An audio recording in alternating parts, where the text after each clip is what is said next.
What's going on? My name is cyrusausar, and I'm here to break down 7 steps to overcome depression without medication. But I want to be very clear. If you're taking medicine, continue talking to your doctor about using it and whatnot. I'm not telling you to get off medicine to do this. I'm giving you some steps to help you. So number 1 is set a sleep schedule. That was one thing that I was terrible at. I mean, I would go to bed at any time I felt like it, and I would have problems with it. Because when you continue to go to sleep at 1 o'clock in the morning or 2 o'clock in the morning, and then I'm naturally getting up at 6 o'clock a.m., and I can't do anything but get up at 6 a.m., I can't stop myself. And I'm like, man, I'm having 4 hours of sleep, 3 hours of sleep, and before you know it, it affects your mood to a point that you don't want to do anything. You don't want to get out the bed. You just crash throughout your day. And I don't drink coffee or anything like that neither. So it's no way for me to get a boost throughout the day because I wasn't sleeping properly. Another step is eat healthy and stay active. If it's even something like, I can't tell you to go vegan or anything like that. I'm just saying get some fruits and vegetables in your life. That is one of the things that is very key because it affects your mood as well. And if you don't have the proper nutrients, you won't get the proper energy to function throughout a day. That's the reason why we need coffee and things like that in the first place, to serve as stimulants to give us energy so we can carry out a day, because we didn't get enough sleep and we're not eating healthy and we're not staying active because we got to get our blood flowing throughout a day.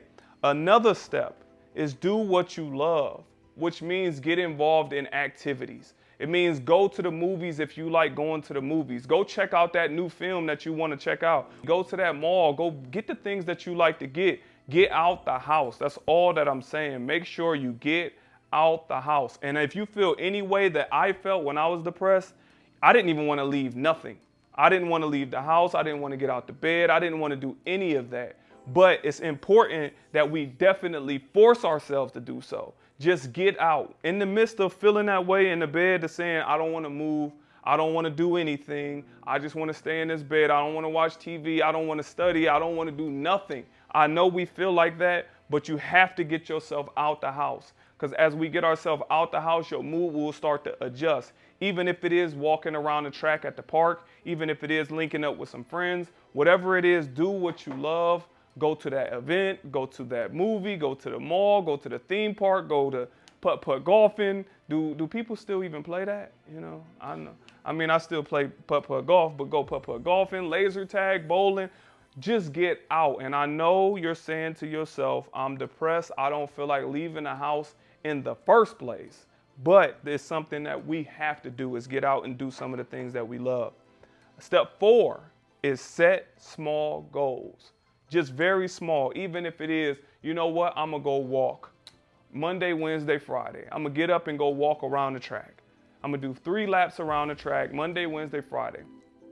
Very small goals, but this help us move forward because it's like we achieving something. The next week we achieving another thing. Next week we achieving another thing. Even if it is reaching out and starting your business, and just keep it small. Because if you look at things from a small side, I'm not even gonna write right now, but if you keep it on the small side, it's like brick by brick by brick by brick. Before you know it, you look up and you got a wall. Because we have this huge, you might have a huge goal in mind to say, you know what, I want to accomplish this. And if it's so far away and it's so large, you're going to think that it's unobtainable.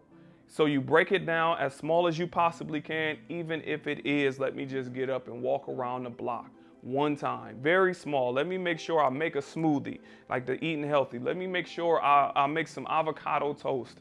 Just something like that, that be a small goal for you to set throughout your day. Other is spend time with others. Spend time with others, meaning some good, positive people. Not somebody that is negative that can bring you down even more. So you get positive people in your life and spend some time with them, because they'll talk to you about different things that's going to boost you. They're going to remind you how beautiful you are. They're going to remind you how smart you are. They're going to remind you of who you are so we can come up out of this depressive state. Because as I said earlier, when you're depressed, you don't want to leave the house. You don't want to do anything. We don't want to do nothing. So if we get around the right people, they can boost our morale, even if it's playing the game, but you got to watch out, don't play Uno, because if you end up losing or something, then this process may start all over again, because Uno can cause some real problems. But spend time with others, the people you care about, the people that you love, the people that will uplift you. not those people that will drag you down, because that can make this situation worse for us. And we don't want to be in a worse condition than we currently are, because we don't even want to leave the house in the first place. We don't even want to talk to people in the first place. So this is one thing that we can do to get around good people to shift our mood for better. Another is serve others. Now, a lot of people disagree with me on this because I posted a video on it before, but it's so critical to just try and help other people. When you help other people, you come out of the situations that you're in. So when I was younger, when I started at 14, and that was when I had an event with my friends helping young kids read. And as I was reading with them, I felt like I was serving others in a way that was helping them. And during that help, I started feeling better. And I didn't know that I was contributing to their life. Then I found out that it was even kids that was going through depression and suicidal thoughts and anxiety and all these things. And I was like, I didn't even know that a 7-year-old was able to go through it when I'm 14. So even me helping them helped me. So we got to serve others, even if it is going to the food bank and passing out meals, or just helping somebody clean up trash in your neighborhood, just getting out and serving others. And I promise you, although you may disagree with it because you're saying, I'm feeling a certain type of way, so I don't feel like helping nobody. But trust me on this, get out, and as you help people and they are appreciative to your help, you will start feeling a lot better. Trust me. Another one is be present. A lot of times we think about the past.